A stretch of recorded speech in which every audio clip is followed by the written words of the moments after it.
بسم اللہ الرحمن الرحیم۔ شہر کے ہنگاموں سے دور ایک پرانی لائبریری کے کونے میں بیٹھا زہیب اپنی زندگی کے سب سے تاریک دور سے گزر رہا تھا۔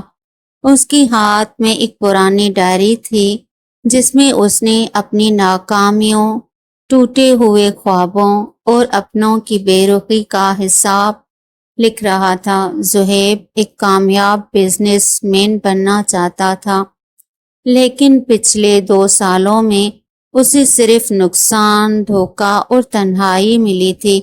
اس کے دوست اس سے کنارہ کش ہو چکے تھے اور گھر والے اس کی خاموشی کو اس کی کمزوری سمجھ رہے تھے۔ اس رات آسمان پر بادل چھائے ہوئے تھے اور ٹھنڈی ہوا اس کے دل کے زخموں کو مزید کرید رہی تھی۔ اس نے سوچا، کیا واقعی خدا مجھ سے ناراض ہے؟ کیا میری دعائیں کسی آسمان تک نہیں پہنچتی؟ اس وقت وہاں ایک بزرگ داخل ہوئے جن کا چہرہ کسی پرسکون جھیل کی طرح چمک رہا تھا۔ وہ لائبریری کے نگہبان تھے جنہیں لوگ بابا جی کہتے تھے۔ انہوں نے زہیب کی آنکھوں میں نمی دیکھی اور اس کے قریب آ کر بیٹھ گئے۔ بیٹا، تم خالی ہاتھ نہیں آئے، تم تو خالی دل لے کر بیٹھے ہو، کیا ہوا؟ بابا جی نے نرمی سے پوچھا۔ زہیب نے لرزتی ہوئی آواز میں کہا، بابا جی، میں نے سب کچھ آزما لیا، محنت کی، لوگوں کی مدد کی، لیکن آج میں وہاں کھڑا ہوں جہاں سے واپسی کا کوئی راستہ نہیں۔ میرا اللہ مجھ سے دور ہو گیا ہے۔ میں نے کئی بار نمازیں پڑھی لیکن سکون نہیں ملا۔ بابا جی مسکرائے اور جیب سے ایک چھوٹی سی جیبی قرآن نکالی۔ انہوں نے اسے کھولا اور سورہ فاتحہ کی طرف اشارہ کیا۔ زہیب، بابا جی کی آواز میں ایک گہرائی تھی، تم نے کبھی یہ سوچا کہ اللہ نے اپنی کتاب کا آغاز اپنی صفات سے نہیں بلکہ اس سورہ سے کیوں کیا جسے ام الکتاب کہتے ہیں؟ یہ سورہ کوئی عام کلام نہیں، یہ اللہ اور بندے کے درمیان ایک گفتگو ہے۔ جب تم سورہ فاتحہ پڑھتے ہو تو اللہ خود تمہاری ہر آیت کا جواب دیتا ہے۔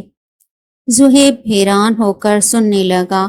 بابا جی نے آگے بڑھایا، الحمدللہ رب العالمین، جب تم کہتے ہو سب تعریفیں اللہ کے لیے ہیں تو اللہ کہتا ہے میرے بندے نے میری حمد کی۔ الرحمن الرحیم، جب تم اس کی رحمت کا اقرار کرتے ہو تو وہ کہتا ہے میرے بندے نے میری تعریف کی۔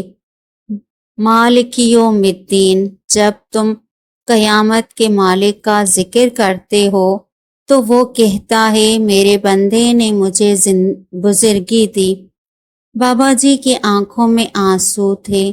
بیٹا، تم جسے مایوسی سمجھ رہے ہو وہ دراصل اللہ کی طرف سے تمہیں اپنی طرف بلانے کا ایک طریقہ ہے۔ ایاک نعبد و ایاک نستعین، اے اللہ، ہم تیری ہی عبادت کرتے ہیں اور تجھ ہی سے مدد مانگتے ہیں۔ یہ وہ جملہ ہے جو تمہاری روح کو فرش سے اٹھا کر عرش تک لے جاتا ہے۔ اس رات زہیب گھر پہنچا، اس نے وضو کیا، مصلی پر کھڑا ہوا اور سورہ فاتحہ پڑھنا شروع کی۔ اس بار وہ اس سے صرف الفاظ کے طور پر نہیں بلکہ ایک روحانی ملاقات کے طور پر پڑھ رہا تھا۔ جب اس نے کہا اہدنا الصراط المستقیم، اے اللہ ہمیں سیدھا راستہ دکھا، تو اسے محسوس ہوا جیسے اس کی دل کا بوجھ ہلکا ہو رہا ہے۔ اس نے محسوس کیا کہ اس کے سامنے ناکامیوں کی دیوار نہیں بلکہ اللہ کی رحمت کے دروازے کھلے ہیں۔ اگلے کچھ ہفتوں تک زہیب نے سورہ فاتحہ کو اپنی زندگی کا معمول بنا لیا۔ وہ ہر صبح اسے ایک نئی شوق اور یقین کے ساتھ پڑھتا۔ جو لوگ اس سے چھوڑ گئے تھے وہ اب اسے اہم محسوس ہونے لگے۔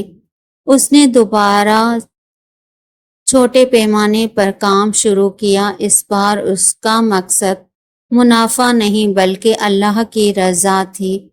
ایک دن ایک بڑا پروجیکٹ زہیب کے پاس آیا۔ یہ اس کے کیریئر کا اہم موڑ تھا۔ اس نے کام شروع کیا، مشکلات آئیں، لیکن اس بار وہ ڈرا نہیں۔ وہ جانتا تھا کہ وہ تنہا نہیں ہے۔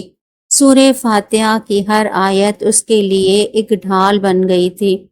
جب بھی کوئی مشکل پیش آتی وہ ایاک نعبد و ایاک نستعین کو دل میں دہراتا اور اس سے حل نظر آ جاتا۔ 6 مہینے بعد زہیب نہ صرف ایک کامیاب بزنس مین تھا بلکہ اس کا گھر سکون اور برکت سے بھر گیا تھا۔ اس کی کامیابی کا راز دولت نہیں بلکہ وہ تعلق تھا جو اس نے سورہ فاتحہ کے ذریعے اللہ سے قائم کر لیا تھا۔ میرے عزیز بہنوں اور بھائیوں، سورہ فاتحہ صرف 7 آیات نہیں ہے، یہ اللہ کی محبت کا وہ سمندر ہے جس میں ہر ڈوبنے والا انسان کنارہ پا سکتا ہے۔ یہ تمہاری ہر بیماری، ہر پریشانی، ہر خوف اور ہر محرومی کا علاج ہے۔ جب تم خلوص نیت سے اسے پڑھتے ہو تو آسمان کے دروازے تمہارے لیے کھول دیے جاتے ہیں۔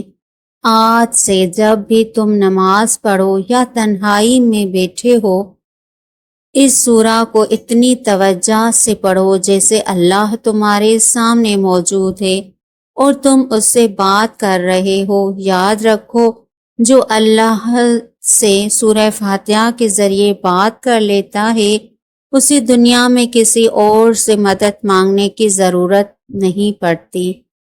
کیا آپ آج سے اس سورہ فاتحہ کو اپنی زندگی کا سب سے بڑا سہارا بنانے کا وعدہ کریں گے؟